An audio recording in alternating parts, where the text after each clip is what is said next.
Hello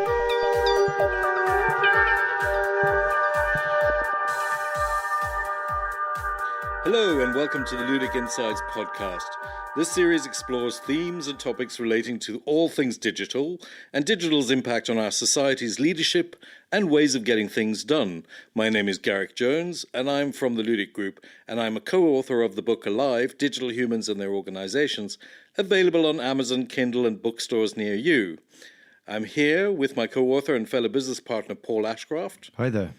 And we're delighted today to be joined by Dina Dommett from Ashridge, talking about Digitising Executive Education. Thank you, Garrick and Paul. It's great to be here. We saw each other recently.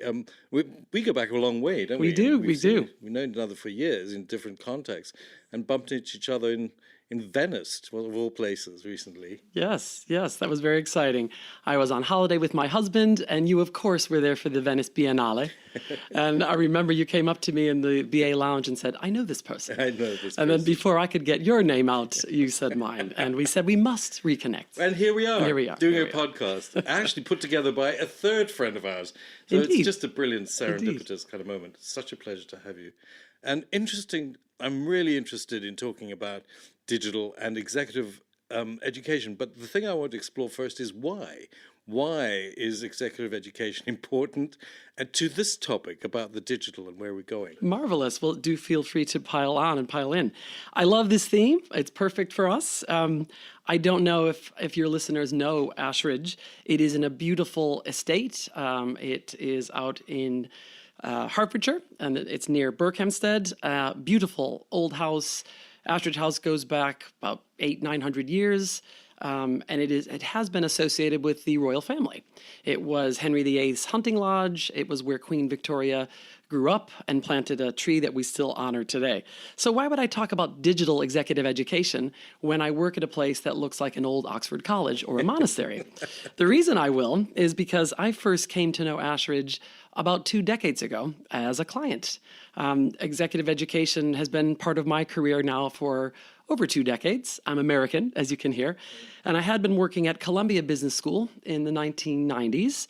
And then I was tasked with a fun project to set up a partnership with a school or in the UK. I didn't know Ashridge yet, but I ended up partnering between Columbia and London Business Schools. Then, as you do, I got headhunted to work in leadership development for a big company called Marconi. And this was in 2001. And the CEO turned to me and said, Dina, you know a lot of business schools. Who is doing something really innovative in leadership development, in executive education? And one of my colleagues said, you need to visit Ashridge. You need to talk to them. So this was in 2001. I visited the gorgeous campus, but the hook was that they had an online learning library, which we still have today. Oh, really? And we now call it Virtual Ashridge. Back then, I'm not sure if they had a snazzy name for it, but I was touched by something. So I worked for Marconi, and we were having tough times. This was the dot-com bubble bursting. We were a technology and a telecoms company, just trying to stay afloat. I remember speaking to the people at Ashridge, and the first thing they asked me was not how much will you spend or can we take you on as a client. It was, how are you? I was really struck by this. They cared that I was in a company that was potentially in free fall. And they did have a solution for me with this online library, but they didn't push hard on that. What they presented to me was, well, we have a range of learning opportunities. You see the campus. They did short courses there. Yes, they did custom work. But what they had that I really needed was this online learning library. So I subscribed to that and to Harvard Managed Mentor, thinking it was a slam dunk, going back to my CEO and saying, I've got Harvard and I've got Ashridge. And he actually kind of made a face at Harvard. And he said, and I thought to myself, I got a great deal on both. I can't go back to Harvard and say no. And he said, well, that's okay, but make the Harvard logo small and big up Ashridge.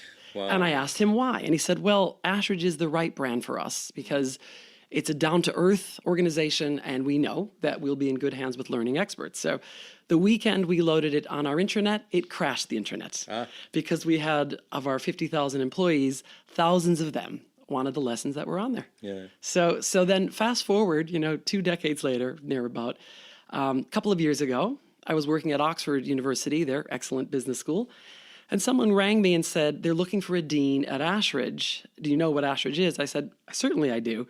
It is now part of Hult International Business School. Do you know Hult? Certainly I do. And I was a little surprised they were interested in me. And mysteriously, they said, no, they want you. It specifically has to be you. Don't know why. So I went up there and... I know why. Hey, oh, lovely. We worked together. It's kind of you to say. I went there. It was a beautiful snowy day. And then it all came flooding back, my memories of, okay, yes, Ashridge, but reconnecting with the notion of the digitized executive education that I needed 20 years ago. And they were way ahead of the game. They were, They absolutely. really were. I remember process. I want to really understand a little bit more about the sort of virtual Ashridge and that. And we can explore that in terms of how we think about digital humans and learning as a life skill and so on going forward. But I still remember, 20 years ago, we were doing a lot of work with the Santa Fe Institute at the time on complexity and Stuart Kaufman and all that lot, and finding new ways of taking these kind of models, ant-based algorithms and so on, and putting them into organizations as part of consulting jobs, I remember. But it was Ashridge which had that kind of skill set, information theory, academics in the UK. They were ahead of the game then. Absolutely. And they really understood about systems and how you create very large feedback networks within systems. And that seems to have informed a lot of the decision-making that was going on then. Definitely. And so we're a perfect partner with Hult International Business School because they came along in 2015 and allied with us. So we are effectively their executive education campus.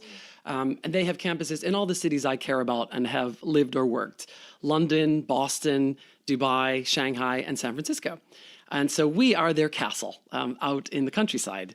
And another reason I like the topic, Digitizing Executive Education, if you don't mind, my subtitle is Humanizing Executive Education in the Age of Automation. Nice. Because being digital, well, it means a lot of things. What do you guys think? When you first started thinking about and hearing the word digital, what did it mean for you?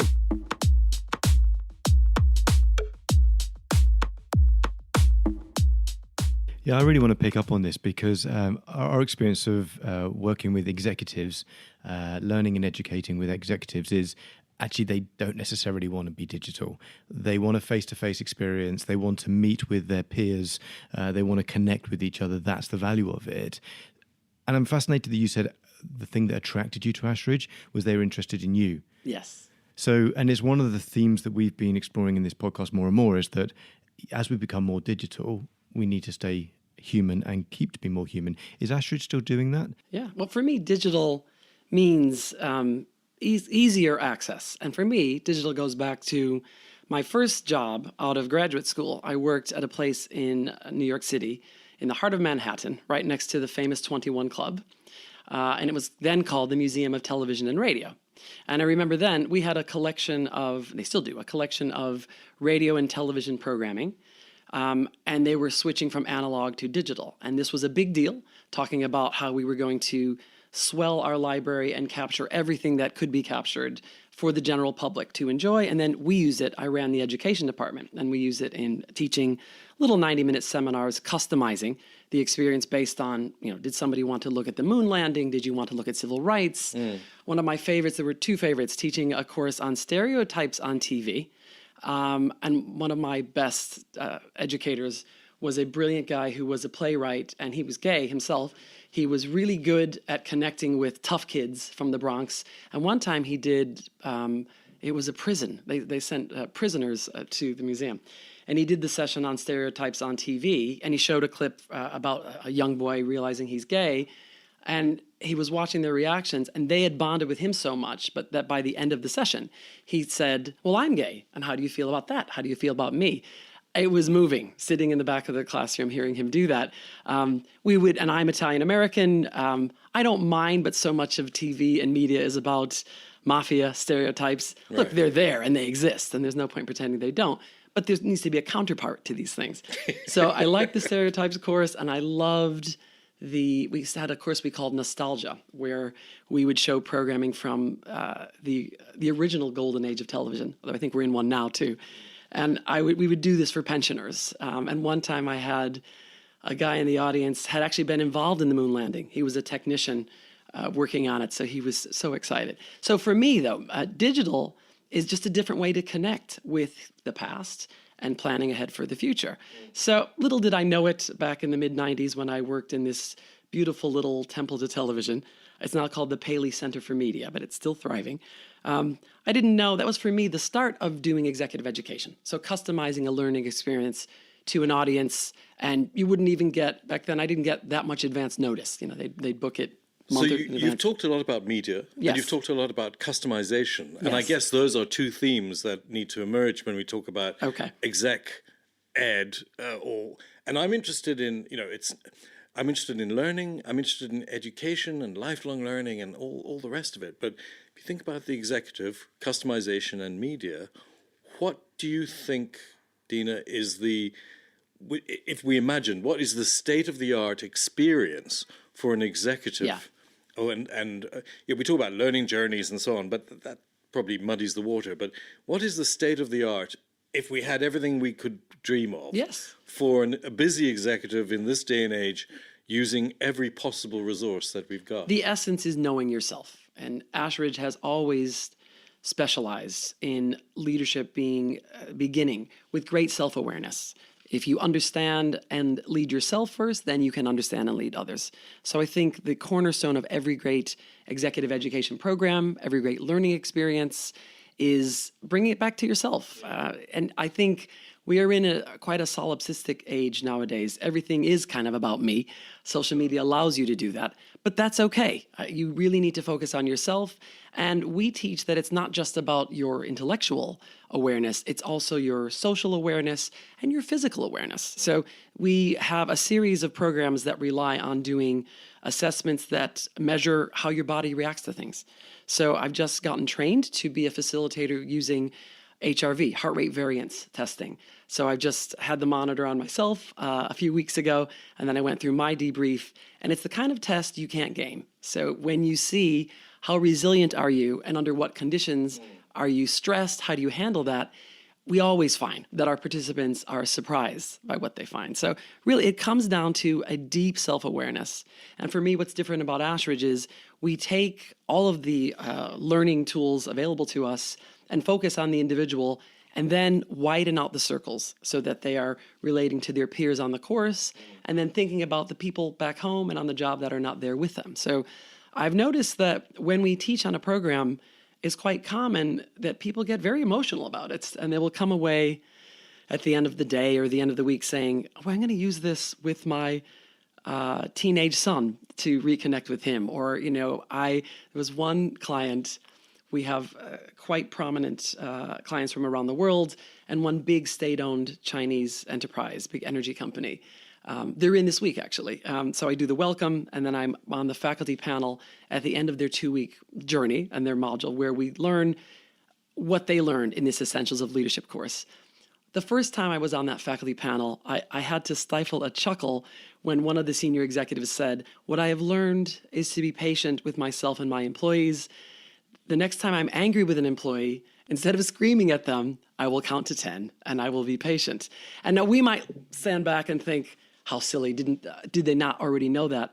Well, even today, in this day when people are supposedly mindful, you still have bullying bosses. You still have people who are not aware that driving yourself hard and driving other people hard is not the answer to productivity.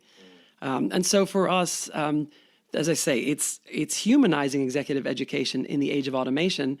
A lot of our senior executives worry about their careers. And do you ever worry? Has there been a time in your life when you've thought, I better be aware of this digital tsunami? I mean, it's a great question, because the reason Paul and I ended up where we are today, having written these books and, running these 5 companies and all the rest of it, and doing this podcast series, amongst other things, is because about 10 years ago, I think now, Paul, about 10 years ago, we looked at the range of products that we had, which were very face-to-face, very large-scale. We were famous for our large-scale decision-making, systems-based stuff for enabling very large-scale change, but it was incredibly analog. Even though we had the internet and we were doing a lot of things with media and digital, it was within a face-to-face, people were flying 150 people across the world. This was costing a fortune, very effective. But we had a conversation which was essentially, I can't imagine us doing this 10 years from now. This has got to shift. How do we build the platform that would allow us to achieve the same results we get from people being together online? And that was a journey that began, and it's gone all over the place. But now we have a smart lab platform, which is phenomenal and is really starting to scale. But that's how we ended up here. We were afraid that our business had no future being analog, and so we thought we had to decide small steps back then to and here we are today, which is. Would you agree? Yeah, definitely. And one of the things that we knew happened is people had a great experience when they came together. And it sounds, Dina, this is what you're describing. People come together, they have a powerful, perhaps even life-changing experience from what they're learning, but also the connection with each other. Then when they go back and apply that outside of that learning environment, what's the impact? Does it drop off? Do they remember? How is it reinforced? And certainly we've seen that the digital can help continue to maintain those communities, continue to help provide tools and learning. What's Ashridge seen here? So definitely. So we have programs that are entirely virtual. We rely quite heavily on Zoom video. We have faculty who are great at facilitating breakout sessions over Zoom.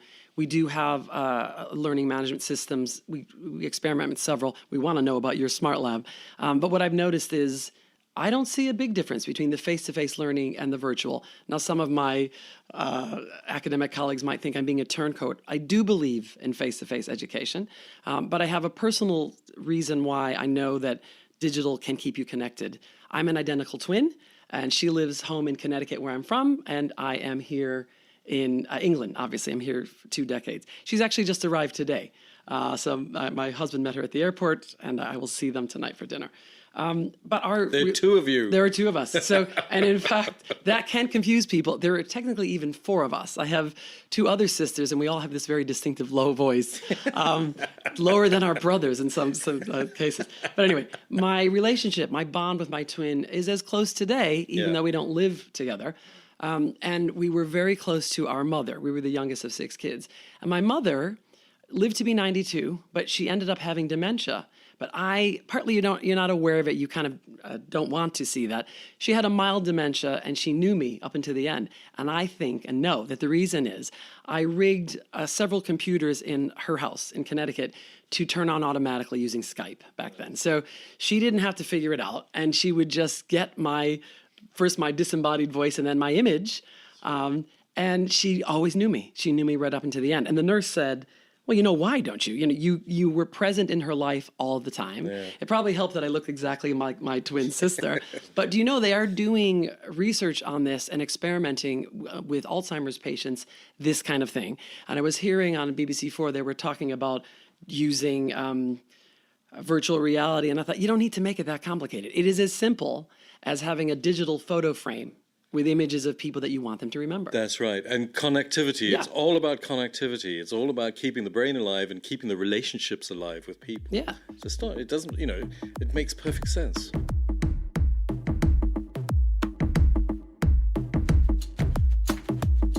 Thank you for listening to the Alive, Digital Humans and Their Organizations podcast. You can subscribe to this podcast and explore previous episodes on iTunes, Spotify, and all major podcast hosting sites. Search Ludic Insights. Does Ashridge manage to put this into the journeys and the programs they're doing with their executives? So beyond the face-to-face, connecting people with the right type of coach or the right type of faculty member. Great question. Absolutely. So, and it is truly customized. It's not off the shelf. We diagnose the client's issues right from the get-go, and then we craft a solution that can include executive coaching, and that can be done virtually. It can be done face-to-face if they prefer it. I personally like doing the coaching over Zoom. I find that very soothing. I don't mind whether it's face-to-face in person. We also care about the environment, so we do encourage as much of the activity to happen online. There's a lot of work that happens between the face-to-face modules. Because the campus is so beautiful, and we do incorporate in our teaching walks around the grounds, It is true that so many of our participants would never want to miss that. And my colleagues always want to teach in that beautiful space. But we make sure we make good use of the intersessions. And we found that for several of our programs, we use, there is an approach where we will work with the client to identify their strategy and what their desired outcomes are of the learning. And sometimes it culminates in teams of the delegates doing project presentations in front of a very senior audience. I've contributed to those. I will be going to a final module teaching that in a few weeks' time in Brussels. The way to really generate a great presentation is to give them lots of opportunities to rehearse. And we wouldn't come to them face-to-face to do that. So the digital platforms that we use, they should be, and they are, so seamless that you don't notice it. So over the weekend, I saw the film Ad Astra. I don't know if you've seen this yet. Not yet. I won't spoil it, but what It's I on like, our bucket list. What I like about it is that you take it completely for granted that it's the near future and people fly to the moon as if you are going to Venice. And it is, the technology is... And you bump into your friends in the lounge. Yes, and do you, yes, you bump into your friends. And hopefully not into your father with whom you might have issues. But anyway, it's a good film. But watching it, though, I also had this kind of moment. It's been a week. So my husband and I, we were... children of the 60s and the moon landing. So we were out celebrating the moon landing, the 50th anniversary this past July. Remember, there was a beautiful lunar eclipse, actually, that evening. So I think somehow I see that as fate and destiny. And last week we went to see Professor Brian Cox do his show Universal, and he's amazing. One of his idols is one of my idols, Carl Sagan. So the American physicist had a program called Cosmos back in the day. But what I wonder is, it has felt to me that, so the film Ad Astra, it has elements of 2001, and it reminded me of Arthur Clarke's fiction. And I find, this is a bit grandiose, but to me, the metaphor for the work we do at Ashridge is like the monolith in 2001. Oh, yes. Which it doesn't interfere with humanity. It's sparking humanity to reach the next level. Just the fact that it's there. Right? And to remember the apes, they can't quite touch it. Their hands they skitter around it. But the monolith stands for sparking man to a higher level of consciousness. So that's a great segue for my next question, which is digitization has happened globally. In the last, 20 years, it's everywhere. It's changed our lives. We can hardly imagine 10 years ago that the internet was not as pervasive as it is, all the way through to our, everyday lives and ordering, shopping, and not just for communicating an email. That being said, leadership has got to deal with new kinds of organizations, new kinds of networked organizations, new kinds of tribes. A new reality is fast emerging. What do you think is the advice for leaders who tackling this reality? Yes. And what kind of skills do you think we need to have on board that we may not have been focused on? Because MBAs come out of, a lot of MBA training, you could argue, is maybe 20 or 30 years old. I have a good answer for that. I wouldn't be a good dean if I didn't plug a few books for my faculty. So one of the things I love about Ashridge, our faculty, they're not typical. They've all had industry backgrounds. A fair few have been psychologists. So instead of studying finance and economics, we are studying the science of humanity. So they're social scientists and experimenters. And several of our faculty have books out just this month and this year. Guy Lubitsch, a fabulous Israeli professor, is co-authoring a book with his sister, who is a psychologist herself, and their book is called Connect, How to Make Effective Relationships at Work. We have other faculty. Amy Bradley has a book coming out this December called The Human Moment, The Importance of Compassionate Leadership. We have other faculty, Barbara Wong, who is a star managing our big Chinese clients. She's just come out with a book, Guangxi in the Western Context. Another faculty member, Dr. Vicky Kulpin, and our former dean. She is a scientist, a proper scientist, research scientist from an earlier life, has become a psychologist. She's written a book, The Business of Sleep, How Sleeping Better Can Transform Your Career. What these books, I think, have in common is focusing, as I said earlier, on yourself and on the people around you.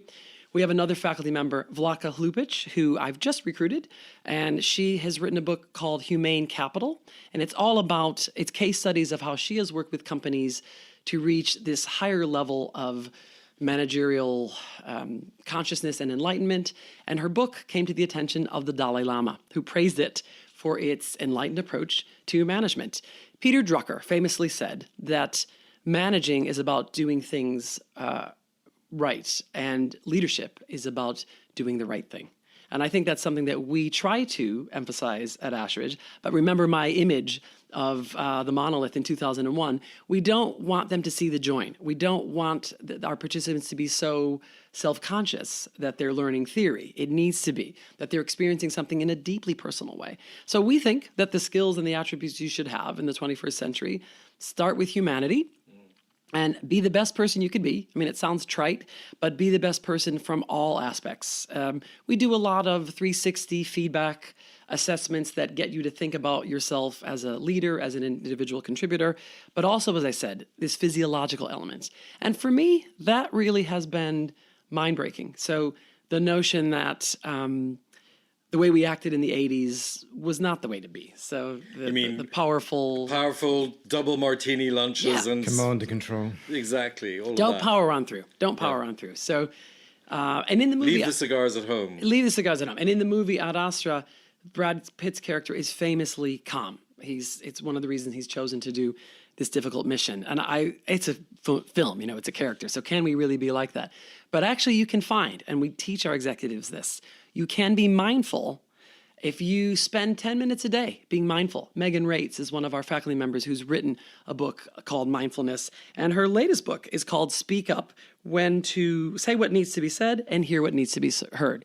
So another feature of the 21st century leader is somebody who doesn't just talk, but listen. It's a fascinating list. I imagine if we asked you this question even 10 years ago, certainly 20 years ago, there would be a different list of books that you would be recommending to And I'm not sure the Dalai Lama would have picked one of those from 10 years ago. This is... when we're talking about digital leaders. I think I say yes. And I think Ashridge was ahead of their time, as Garrick, you kindly said earlier. They were ahead of their time digitally, but also in terms of the kinds of research they did. So they were dealing with mindfulness before it was a cool thing to do. And I will confess, my earlier self thought, no, you do just have to power through. You do need to work hard. My parents were that greatest generation that lived through the Depression and fought in World War II.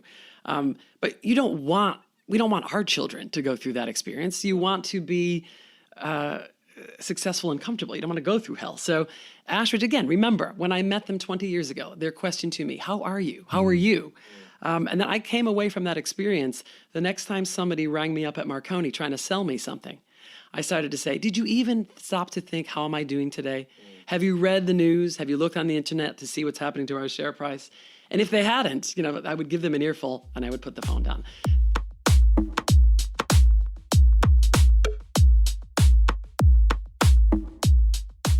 I was fascinated by you talk about the three things: the social, the intellect, of course, and then you talk about the physical. Yes. But at one level, you're also talking about the metaphysical. Yes. The I don't want to say the spiritual. Maybe I do. You do want to say this. Of course, I do want to say that. But so there is the spiritual component. And what's interesting to me is that what we're saying is that the digital future and the digital executive is being augmented in your learning by the digital is one thing, but what you're learning, the content, is the most important thing. Focus on the physical. That's what Paul encourages me to do as a business partner. Make sure I'm in the gym 3 or 4 times a week. He calls it his investment, which is which makes sense and which I'm very grateful for. Yeah. But also, the content of being mindful, being aware of your intellectual capacity, your technical capability, but also the social, and fundamentally this metaphysical. You would talk a little bit more about how that plays out in a kind of. Why is it a difficult question? Because we all come from different belief sets, different backgrounds, different religious backgrounds or non-religious backgrounds. How does that play out? I'm glad you used the word metaphysical, because I think that is the additional dimension here. Leadership 4.0 is going beyond just the original age of automation. So I think where the metaphysical element plays out is, no, you're right. We don't have the same religion or any religion at all, but we, I think, are striving for some higher good. And you have some awareness that I need to be better than I am. I want to be more than I am right now. We're living longer, so it makes sense that you want to think about your own personal evolution and your spiritual development. That does sound a bit high-minded, but I do think that it's why our it's why our participants do share back with their families what they've learned on a course with us, and why we have I would say we do a lot of our work with very senior executives, with CEOs and boards, but also with mid-level executives and high potential employees. And I think there has been an evolution in how companies are looking at their talent. You mentioned things are changing. We don't have the same hierarchies that we used to have. So the executives that come to see us, they need to be nimble. So they need to be able to grasp this digital revolution and be proficient in it, because the next generation that comes already takes that very much for granted in a way that we didn't. But what is that doing to you? What's that doing to you as a human being? Do you feel minimized by it? Yeah. I think you shouldn't. I think you should feel enhanced by it. Where is the opportunity? Paul and I write in our book a chapter on what we call the pyramid shift, and how the pyramid has now broken away into a cloud, essentially, of extended relationships, hyper-connected, where there is the opportunity for as much information to flow in to the smallest member of a tribe or organization, as distinct from somebody who's in the most senior positions. So there is a connection that didn't exist, and also a relationship that now exists that didn't. What does that mean for leaders, do you think, in terms of the skill sets? Yeah. So I think leaders, they have to be self-aware and hopefully not too self-conscious, but it's hard to be one without the other. They have to be mindful of the fact that it would be easy for employees at any level of the organization to connect with them. And I think a truly evolved leader will not fear that. Will find a way to really connect with their own organization and with their customers. So we've been speaking for a while, and we haven't talked about customers. We all have them. So we certainly have customers at Ashridge. I think we tend to speak of them more as partners and clients and delegates and participants, but effectively, these are people who are buying our services.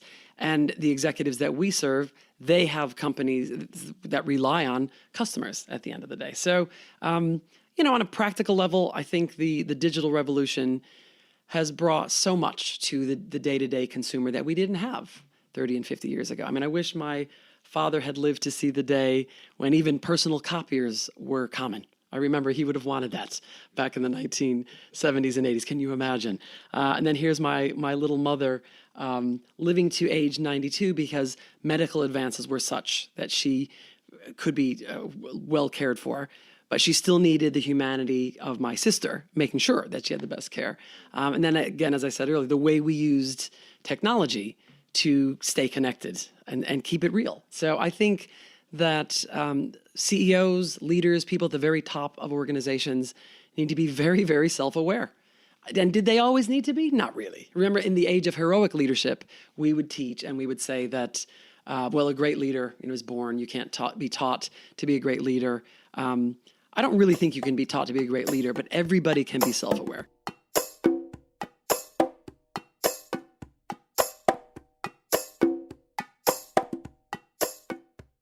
Paul and I were in Prague a couple of weeks ago at Futureport Prague, where we had a great time. We were asked to lead one of the stages for a couple of days. And we were talking to Gary Bowles from Singularity University. Wow, yes.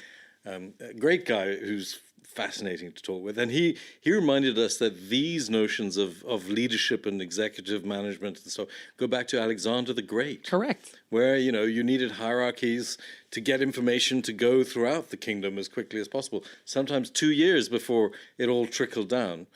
But that has shifted fundamentally. Yes. But what hasn't shifted, is the need to be self-aware and to be charismatic in your own way by being authentic. When you read any account of Alexander the Great, who is sort of a hero of mine, any account of him talks about his humanity and how he was very much a man of the people and how he inspired the people around him because he was so human, and they all remembered his humanity, his ability to get on a horse and run away and win a race, his ability to cry when people died, his ability to just spend some time with his people talking about what was going on. Of course, great leader, but how you ran all of Persia after he had overwhelmed them was something very different. Yeah. I mean, he didn't have a personal computer. No. And he didn't have email. But we all do now. No. And we all have our own devices.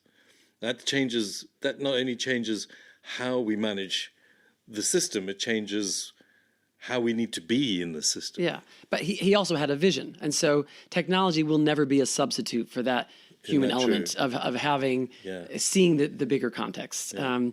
I think that's a He had the greatest teachers in the world at the time, too. He did, absolutely. And one more plug, if you'll permit me. So Alison Reynolds is another one of our great faculty members who has written a book that's coming out just this month, What Philosophy Can Teach You About Being a Better Leader.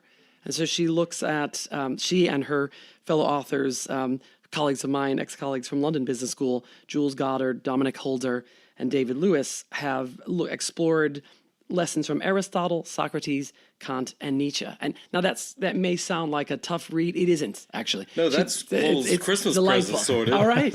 Because she talks about, this came up because I asked Alison's advice about a session I am leading together with our Chief Engagement Officer at Ashridge, a wonderful fellow Italian-American named Monet Uva, terrific lady. So Monet asked me for we do a kickoff session, a big party at the beginning of the year. So she wants us to talk about our core values. So I was speaking to Alison, and she said, well, you know where values come from. I said, of course, it's from our philosophical origins here. And we mused a little bit about what does it mean to have core values? Does a company have to set them in order for you to live them? And I've asked some of our clients, well, what are your core values? What do you live by? And one terrific lady from British Land, used to work for British Land, and she still loves those values. And she said, you know them if you have them. If you really have them, you are already living them. So I think this is something that the great philosophers taught. And again, leaders from today, don't be afraid to pick up a book, whether in a physical form or a digital form. You still want to learn from the past as well as lead for the future. I tell you what, there's a podcast in our future which is about what philosophy can teach us. You're listening to the Alive, Digital Humans and Their Organizations podcast. Discover and download previous episodes on iTunes, Spotify, and all major podcast hosting sites. Search Ludic Insights.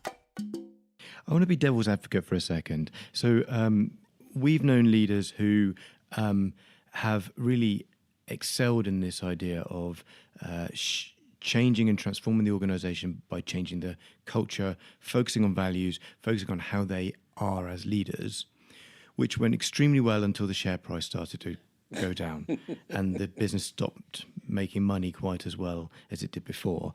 And my question for you is, what do you say to leaders who may see themselves in that position or facing that position? It's fine to do mindfulness. It's fine to be a decent person when times are good.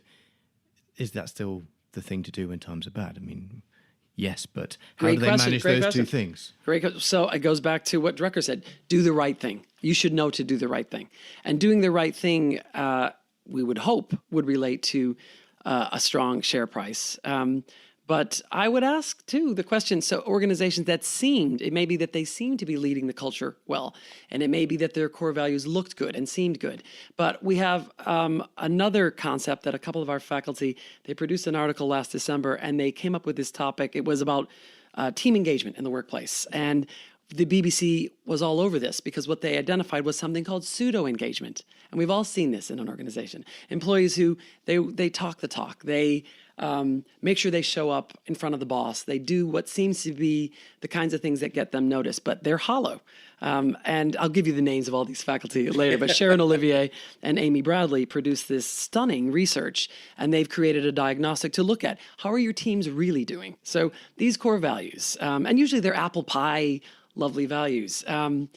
When I think of organizations that I've been affiliated with, the ones where I didn't even know we had values, and I realized I was living them. And I read an article somewhere that, oh yeah, so that is what we do. They need to not be hollow. So, what great leaders have there been that stick to their values, stick to their principles? My favorite is Franklin Roosevelt's. For something, one of the things I love about Ashridge, now that we're part of Hult, and then our sort of wider parent entity, EF, as in Education First, this company that was set up by Bertil Hult, from which we take the name of our parent school, they do fun things. And so they have fun values like nothing is impossible, and passion and entrepreneurial spirit. Yeah. All that stuff is good. But what we do because of Hult and EF is we dress up. We have a silly time. So our kickoff activity in a few weeks' time at Ashridge that Monet and I will be working on, and that Bjorn Bengtsson, our CEO, who comes from EF, both of them do, we are thinking about how are we going to engage and entertain our community. I think this is great. So I think great leaders always pay attention to productivity, and certainly mine does. He cares about how effective I am at squeezing good value out of our faculty. But I know that the way to do that is not to lash them with the whip. It is to motivate them so and the find two out what things makes them aren't tick. mutually exclusive. You They can are do not. both. They are not. I really believe this, and I've seen. I have to say that the best. My model for a great leader was the dean at Columbia Business School. He's since semi-retired, but his name was Mayor Feldberg, an amazing guy, and he was himself a great role model for being incredibly productive. He was up from 7 a.m. till midnight fundraising, leaving the rest of us to get on with the business of our work, whether it was executive education in my part or other people running the MBA. But he motivated us by his example. So a long-winded answer here, but I think you should not buy too much into the cult of the hero at the top of an organization. And Garrick, you asked earlier, what should leaders do and what do they need to know about in an organization? I think they need to know that at every level of the organization, people are watching you. Don't fear it. Lean into it. And I hope that's what we help our participants do, but in a very, human and selfless way. So that idea of not being the anti-hero, but not taking on the pressure of being the hero. Yeah. Maybe working on just being yourself. Yeah. Or your best version of yourself. Yes. Without then you talk about without the kind of pseudo thing like, oh, I'm being the best version of myself. Yes. No, here is who I am. This is what I am. And sometimes I make mistakes, and sometimes I need to apologize, and sometimes I need to lead. Yes. And allow other people to lead. It's all that thing about how do you, as you said right at the beginning of this, how do you find out who you are? Yeah. And I'm thinking about myself here, of Yeah. course. How do you find out who you are? What's your best? What's your not so best? And how do you plug the gaps? All the time trying to be human and remember the context in which other people are living and experiencing. I don't know if we set out to do this, but we called our business Ludic, which when we look back now was kind of prescient in many ways. But the idea that play and being playful is part of. We're a very serious group of young people, I have to tell you. We're always working very hard. There's huge amounts going on. Then lots of smiles around the room now as I talk about this, because I know how hard everyone works in this organization. The production is astonishing, and we're always got these deadlines, and we're in exhibition mode, and things have got to go online, and things have got to be produced, and clients have got to be satisfied and brought along on the journey, and so on. But if we can remember that being playful along the way just makes it a lot easier. We agree. So I think we're talking about serious play. So I've neglected to say, so much of what Ashridge has always done, and I remember this 20 years ago, is a lot of great experiential activity. So we're constantly looking for new activities. Johan Roos, our chief academic officer from Hult, and a wildly charismatic Swedish guy, he is the co-inventor of something called Lego Serious Play, where we work with Lego blocks. That's an easy one to do. And you can tease out so many lessons out of what you built. A lot of people end up building Trump, which I think is funny. And then we take him apart in little blocks. Interesting metaphor for how people feel. Therapy. But it's that sense of serious play that all individuals should have. If you look at children, you see how creative they are when they're young and they're not self-conscious. So I hope that we can all be part of a society where people are self-aware and just self-conscious enough to be their best selves without that seeming a little bit too twee. So I've been in this country now 2 decades. I'm from no-nonsense New England, and I have that in common with Brits. And when I worked for Marconi, that was primarily a Northern European no-nonsense culture, Northern UK culture. And so I related, very well to them. But now, as I'm midlife, and who knows, hopefully I could live to be, well, I don't know if I want to live to be 100. You want to be, very aware and in a way that helps other people be their best selves too.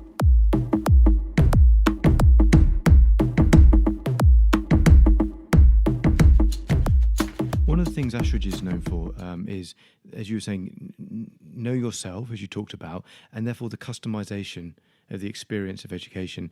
How is digital helping? How are you blending the physical with the digital to provide more and more tailoring and more and more personalization with the education that you provide? Well, the digital platform allows people to prepare before they come to us. And I went through, when I joined, I went through one of our programs because I wanted to experience it. So what I liked about that was you could engage with the online learning management system or not. It was up to you. You could just show up. And I think that's important, that we don't dictate that they need to be hyper involved in the learning management system. But generally, most good delegates go through it. So you load your bio on there, you take a look at who the other people are. So it, first of all, helps you have a space to post your material, your information, which is much less static than it used to be when we used to hand out workbooks. So I love that. Then you get to see who else is on the course. And we've got a new group in. It's the second year that we're running an excellent program for a terrific international client. And I already see this group is more relaxed, actually there are literally a lot more Italians in this class and more women. Last year's cohort of 24 were quite serious, and this group is more playful. So there are 2 things we're doing for them. They can post their profiles online, and then we know some people want to do things face-to-face, so we do a marketplace where they have a poster, and they've done it, a digital version, and then they can come and bring things and post it up on a board in a physical room. So that's going on tonight. When I get back to Ashridge, I hope I will see what they've done. And it's a nice blend. So it's a combination of face-to-face and a reassurance. And I had dinner with them Sunday night, and they were nervous about a number of things, including that. Some of them said, well, I just have loaded up all my information, and I realize I'm making the career part the afterthought. Everything I put on there is my kids, my pets, my hobbies. And I said, that's great. Yeah. I wouldn't say that's wrong at all. Sure. And I said, and if you have a question about that, don't worry. When you do the face-to-face, you will be able to supplement, but stick to your guns, So that's a perfect example where we can do both. And then, as I mentioned, there's a client for whom it's everything online. And we are learning from them about the best way to do online delivery and that sort of received education. So what makes it customized is that we always pay attention to how they're receiving this information. And can you use data for this? Either finding out through a diagnostic, what people's learning styles are, where their content gaps are, what they're interested in. Absolutely. So most programs have an assessment. Usually they will have a 360 assessment. And so many executives, they sort of have assessment fatigue, right? So we try to keep it fresh. We have a number of our faculty who've created their own tools that help you figure out. One of them is called QI in terms of the quality of your interactions with other people in the organization. So we give them data so that they can come away informed about how they're coming across and how their vision is being understood. And track, I guess, how they are improving, how they're developing, and go back on the long term. Yeah, so for programs that we have that take place over a year, sometimes they're even 18 months, we make sure it's an iterative process. They evaluate us, we evaluate them, and then at the end of the experience, we give them a chance to reflect on how am I a better person, am I a better manager, and love the way they're allowing us to include alumni from the past program. So we had one of the speakers Sunday night at the dinner was a lady who's based in the UK talking about how she really gave herself fully over to this process. Trust the process is what she said. Dina Dommett, Dean of Faculty at Hult Ashridge. Thank you. Yes. It's great chatting to you. Great Brilliant for me conversation. As well. And I'm taking away this, humanizing exec education in the age of automation. Thank you. That's perfect. Great content. All right. So nice to see you. Thank you so much. Thank you for being here. Thank you.